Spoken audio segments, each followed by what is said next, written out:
Howdy,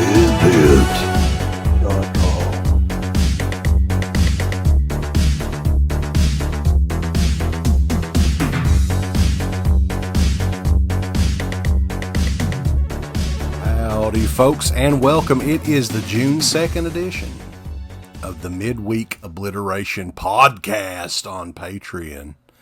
I have a good friend of mine on here today, Jonathan from Bombastic Reviews and the S'mores Indoors podcast and YouTube show. What's going on, man? Not a whole lot, man. Pleasure to be here. Wanted to do one of these things for a while, man. So thank you for having me on. There's a lot of stuff that was announced earlier this week. One of the big ones you may not have heard of, because we were talking about this a little bit earlier. You haven't been in front of a computer much today. The Vestron video release was announced. Oh. I think it's the only one for this year. Oh, crap. I did not know. It is coming July the 20th.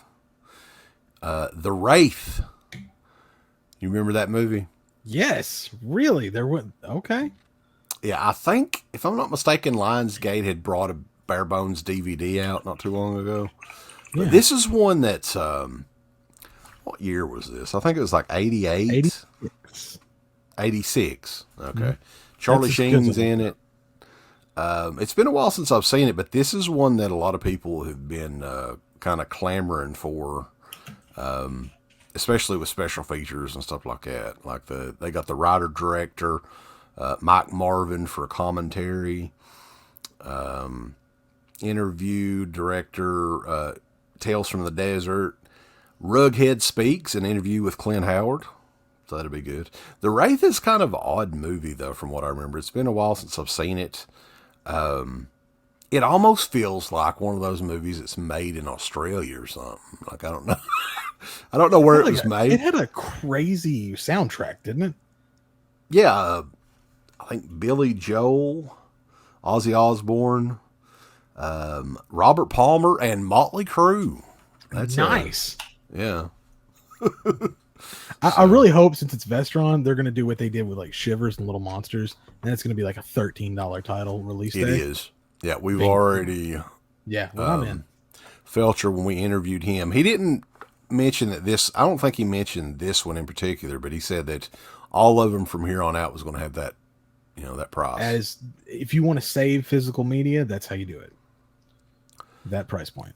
I wish they would go back and like lower the prices on the ones that they've come out with before, because I would buy them. Exactly. Some of those are seriously not worth much more than, $12.99. Like, I'm not giving $30 for Return of the Living Dead 3. As much as I want it, like, I'm just not paying $30 for it. Scream Factory made some announcements today too, which I know you'd heard about. First one up though, nobody's really talking about this one. I actually remember the video, which I think it's the same as the DVD art, for Borrower from the early 90s. Borrower? Yeah. You might need to look it up. I think the VHS cover had like reflective sunglasses or something like that. I might have to look that one up. Sorry. I got invaded. You're fine. Busted in here. It's just like Uncle Bill, so... I only got one. I don't have 17 of them, That's true. But you're young. You got time, Exactly. I'm trying to catch up. The other one, which I was kind of not really that surprised, because I think it was a Warner Archive release. And then Warner Archive is going away, right? Was that the story? They're done, yeah. Well, they're still I think they're still gonna do some stuff through Amazon, but this was only released on DVD from Warner Archive. It is Return to Salem's Lot, the sequel to the 70s TV movie, directed by Larry Cohen, who did, It's Alive trilogy and God Told Me To, and The Stuff. So that'll be cool. That's one that I have not seen in many years. I think I maybe rented it on VHS back in the day. I think I've seen it once. It's probably one I'll skip. I mean, I like the original Salem's Lot, but I just kind of like it, Yeah, I mean, it's different. It's kind of a longer movie. The reason I think I like the original Salem's Lot so much is because it looks just like it's filmed like Phantasm almost.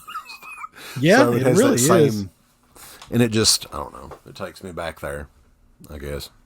But more Warner Archive stuff, though. What was the ones that popped into my head I wrote down on here? Killer Party. That one is one that was just released on DVD only from Warner Archive. Is that the Robert Englund movie? Like the one he directed, or is this a different one? That's Killer Pad I'm thinking of. No, Killer Party is like a mid-'80s slasher movie. It was I mean, to be honest with you, it's not the greatest, but that's one that's not seen really the DVD release, I think. A special thank you goes out to our supporters on Patreon. The Patreon website has a complete archive of the Dead Pit Radio shows starting way back in 2005, in addition to all of the midweek shows archived, commentaries, all that good stuff. If you're interested, and we appreciate all the support, go to www.patreon.com/Into the Dead Pit. Tiers start as low as $1 per month.